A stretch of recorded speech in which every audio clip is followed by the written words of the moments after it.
Darkness is all I know. I'm in a factory farm and I'm only 10 months old. Don't know my ma, she was taken so long ago. I spend most of my days trapped in a blood-soaked cage, force-fed pure shit so I can gain more weight. Unless my genes are great, then I get to fuck before I die. Yeah. Pass on my seed as I'm forced to inbreed so that my seed can be force-fed seed and then inbreed with others.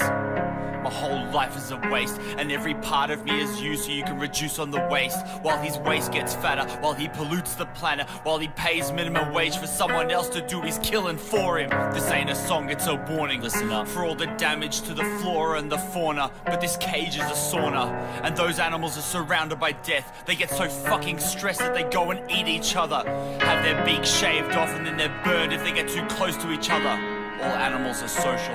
All they want to do is be touched and feel and connect and have their fucking heads scratched. But here's the catch. While there's money to be made and the government's getting paid, it's the Western way that we keep more slaves trapped inside of that cage. Until one special day they no longer have to wait to end up on someone else's plate in a red wine base. Give your kids a taste. A child doesn't know greed until they're grown. A child doesn't know cruelty until they have been shown. But our culture draws a line between what's a pet and what's a meal. So what's a deal? And what classifies as a meal? Cat, dog, pig, goat, cow, fish, friend, foe, fauna, flora, 21st century slave owner. So what's the line? Will you have Lassie in a salad? Will you have Mido and Otis in your burger bun? No. Will you force your kids to unknowingly be holding the air gun that blows the fucking mother's brains out in front of her own son? Then why the fuck is it okay to murder an animal that would cuddle up close to you on the couch if it had the chance to? Come here, buddy. They love belly rubs and treats and hugs and sunshine and the feeling of grass on their feet. No? Have I struck a nerve? Am I being too graphic? Do I seem like some sick prick who's getting his kicks from making up stories about how bad pigs get it? Yep. And when they're killed and forced to be impregnated and forced to breed in a terrible existence? Am I being too graphic? About how animals cry day and night and how they wonder why and how they're smart enough to understand pain. Question why it's happening to them again and why it happens over and over again and again and again. Oh, again. Am I being too graphic? Well, please let me be sincere about all the fear that I'm forcing into your ear, because Lord knows I don't want to make you feel responsible here. But let's be clear.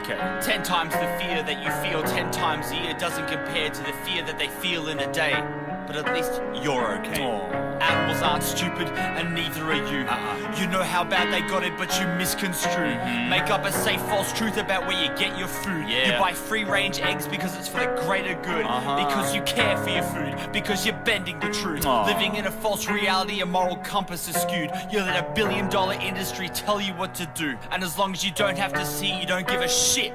Do you? Nope. There's no such thing as organic slavery. There's no such thing as a happy killing. And there's no such thing as a deserving victim.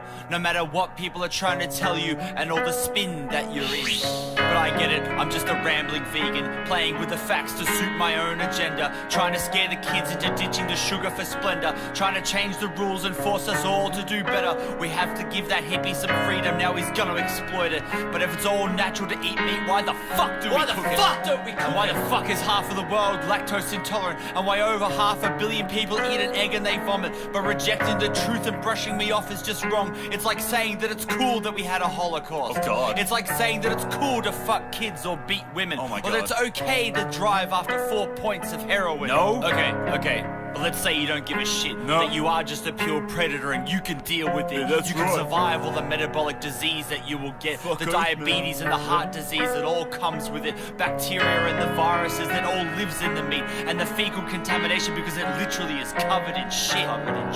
How will you justify it when you get sick? Like, really sick. When you get really sick. Ill. Not even Sam Neill could justify why we're meant to eat it. Not even Scott Morrison could rationalize why we are exporting it. Not even fucking Oprah Winfrey can promote a book on it. And not even you could justify why you just spent $6 on it.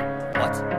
$6, just 6. A whole life of misery, a whole life of shit, a whole life of pain. Their life is worth $6. It's clear to see that you just don't give a fuck. But believe what you want. Whatever. I know that you will. Ignorance is bliss, but remember you're saying it's okay to kill, to rape, to steal, to hurt, to rob, to imprison these poor beings whose only crime is being with human beings. God, our justification is that it's okay because they're tasty. A rationale that comes from modern domestication. This is how we do it because that's how it's always been done, and no tree-hugging hippie leftist will convince me I'm wrong. Oh my God. Since you have convinced yourself that we all live in peace and meat is so good for your health, and you're so so damn at peace with what you put in your mouth, then why isn't it in your instincts to kill that animal yourself? Why is the murder of millions okay, but kicking a dog is cruel? And will your child's cat be inside of your wonton soup? And why haven't you asked yourself, is this really the best that we can do?